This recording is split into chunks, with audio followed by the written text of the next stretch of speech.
혹시 미국의 펠로엘토라는 곳을 아시나요? 제가 일했던 미국 스탠퍼드 대학교의 대학병원이 있는 곳인데 이곳은 미국에서 집값이 비싸기로 아주 유명한 곳입니다. 그런데 이곳에 사는 부자들의 특징이 있습니다. 바로 올드머니 부자라는 것입니다. 올드머니 부자란 오랫동안 부를 축적하고 자자손손 대대로 그 비결을 전수해오는 부자들을 말합니다.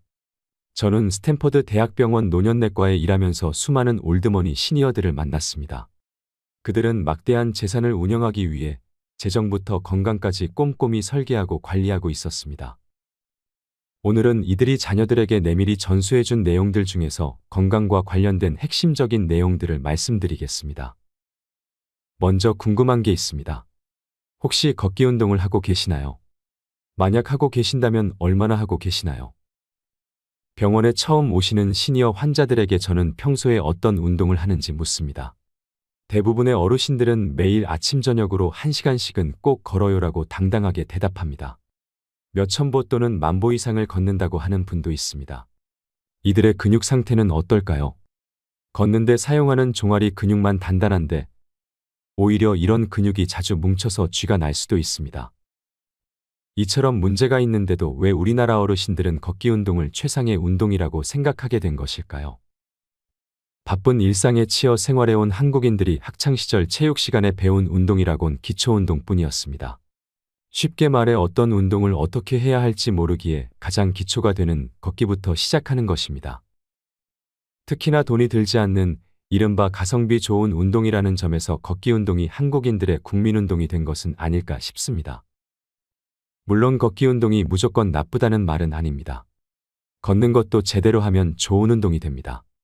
그저 어슬렁어슬렁 걷는 게 아니라 허리를 꼿꼿이 펴고 고개는 살짝 치켜들어 시선을 위로 향하게 해야 합니다. 가슴을 활짝 열고 팔을 앞뒤로 편안하게 흔들면서 보폭은 평소보다 10cm 정도 넓게 걸으면 좋습니다. 속도도 천천히 걷는 것보다는 조금 빠르게 걷는 것이 좋습니다. 다만 제가 한국인들의 걷기 운동을 문제로 보는 이유는 걷는 것을 최고의 운동으로 여기는 사람들이 운동의 초기 단계에 너무 오래 머물기 때문입니다. 예를 들어 수학을 처음 배울 때를 생각해 보겠습니다. 우리는 제일 먼저 덧셈과 뺄셈을 배웁니다. 하지만 계속 덧셈과 뺄셈을 하면서 난 1시간 동안 덧셈과 뺄셈을 했으니 수학은 마스터한 거야 라고 생각하는 사람은 없을 겁니다.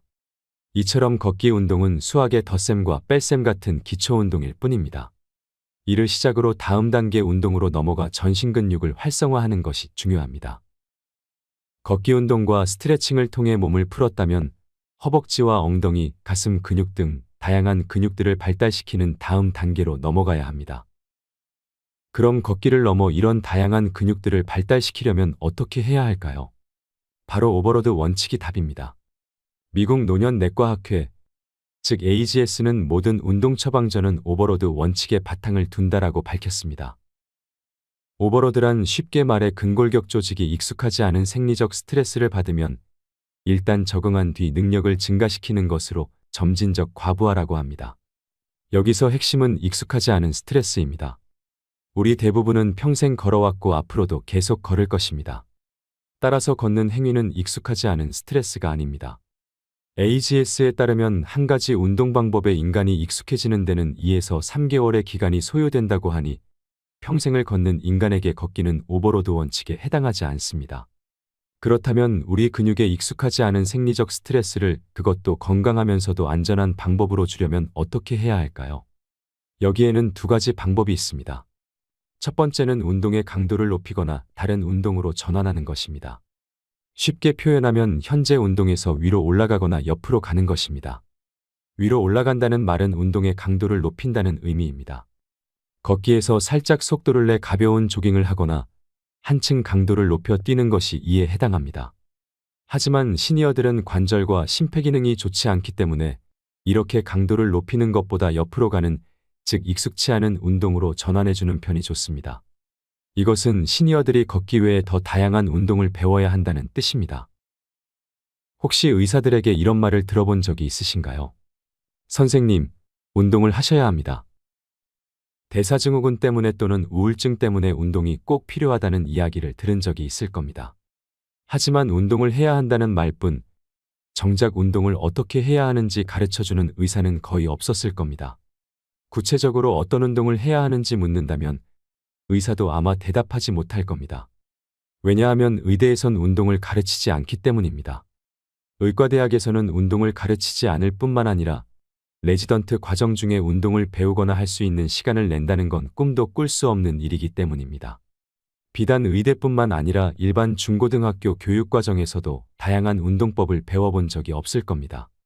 하지만 스탠퍼드 노년내과 지도교수님은 달랐습니다.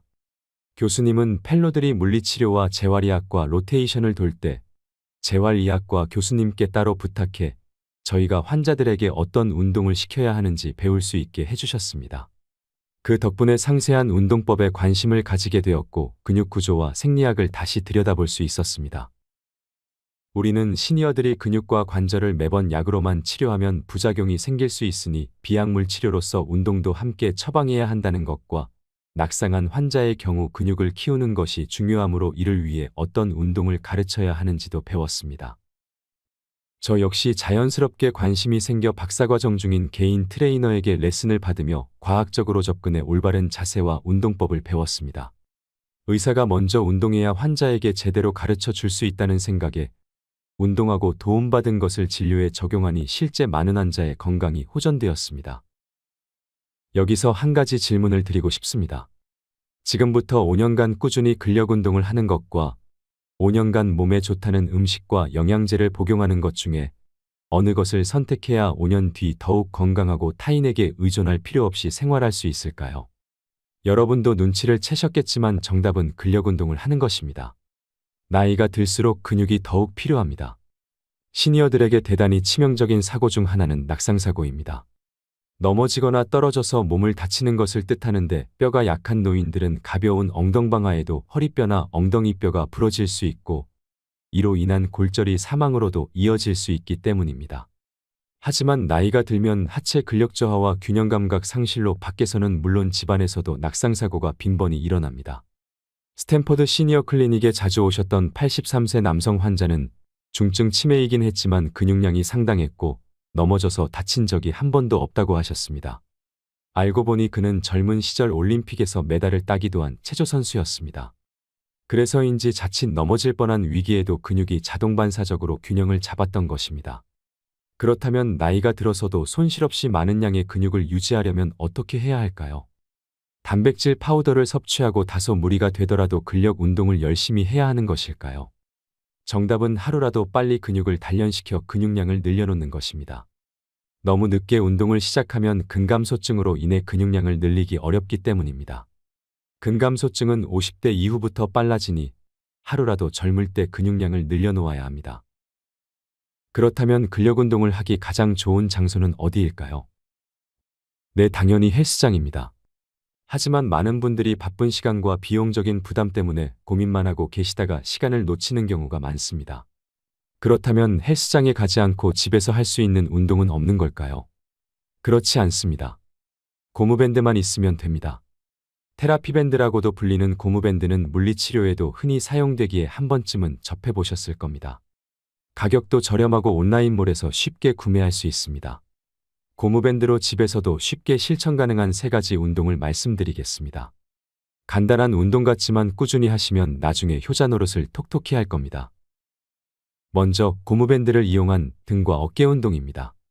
이는 거북목 치료와 어깨 통증 완화에 도움이 되는 운동이자 좋은 자세를 만드는 운동입니다. 앉은 자세에서 발 중간에 고무밴드를 고정하거나 문손잡이에 고무밴드의 중간 지점을 묶은 뒤 고무밴드의 양쪽 끝부분을 손으로 잡고 당기는 것입니다. 태권도에서 기압을 넣을 때처럼 당길 때는 허리 부분으로 당겨줍니다. 이때 팔만 움직이지 말고 등에서 견갑골을 모으는 느낌으로 운동하면 좋습니다. 다음으로 무릎이 아플 때는 고무밴드로 대퇴사두근 운동을 하면 좋습니다. 대퇴사두근은 허벅지 앞쪽에 있는 커다란 근육으로 무릎을 보호하는 역할을 합니다. 걸을 때 몸무게를 지탱하는 데 사용되고 앉았다가 일어날 때 주로 사용되니 많은 시니어가 반드시 단련해야 할 근육입니다. 만약 오른쪽 무릎이 불편하다면 의자에 앉은 자세에서 고무밴드를 반으로 접어 오른쪽 발목에 걸고 고무밴드 반대쪽 끝을 왼손으로 잡아줍니다. 여기서 왼발로 고무밴드를 지그시 눌러줍니다. 지탱한 상태에서 오른쪽 무릎을 펴주며 허벅지 운동을 하시면 됩니다. 이렇게 총 20회씩 3세트를 하시면 좋습니다. 마지막으로 고무밴드 없이 하는 운동입니다. 바로 스쿼트입니다. 스쿼트는 하체 운동 같겠지만 제대로 하면 전신 운동이 됩니다. 스쿼트 동작은 다소 복잡해서 글로 이해하기보다 영상으로 보는 것이 이해하기 쉬울 겁니다. 유튜브에 스쿼트로 검색하면 100만 뷰가 넘는 영상들도 많으니 여러 영상을 참고하여 자신의 스쿼트 자세를 교정해 보시면 좋을 것 같습니다. 초보자라면 의자에서 일어났다 앉았다 하는 의자 스쿼트를 권합니다. 어깨 너비로 서고 두 발은 살짝 외회전하여 10시 10분을 향하게 위치시키고 의자에서 일어날 때는 대둔근에 힘을 주시면 됩니다. 제가 이 세 가지 운동을 선택한 것은 이를 통해 큰 근육을 운동시킬 수 있기 때문입니다. 이두근 같은 작은 근육이 아닌 큰 근육을 단련하면 칼로리 소모도 크고 자세 개선에도 많은 도움이 됩니다. 지금까지 이명빈의 책 미국 상위 1% 부자들의 7가지 건강 습관에서 핵심적인 내용들을 간추려 각색해서 들어봤습니다. 이 책에는 건강관리뿐만 아니라 마음 사용법과 약 복용법, 병원 사용법 등 총 7가지 주제를 다루고 있는데 모두가 유익한 내용들이었습니다. 비록 여기서는 다루지 않았지만 시간이 되시면 책도 꼭 한번 읽어보시라고 권하고 싶습니다. 저자의 말 중에서 돈이 없으면 쉴 수 없지만 건강이 없으면 살 수 없다라는 말이 마음에 와닿았습니다. 그리고 건강도 미리미리 준비해 놓지 않으면 나중에 후회하게 된다는 이야기도 마음에 와닿았던 것 같습니다. 건강을 지키고 행복한 삶을 살기 위해서 뭔가 대단한 노력과 많은 돈이 필요한 것 같지만 꼭 그런 것만은 아닌 것 같습니다. 작은 고무밴드 하나만으로도 건강을 지킬 수 있고 일상의 작은 일에 감사하는 마음만으로도 행복하게 살아갈 수 있기 때문입니다. 마지막까지 시청해 주셔서 감사합니다.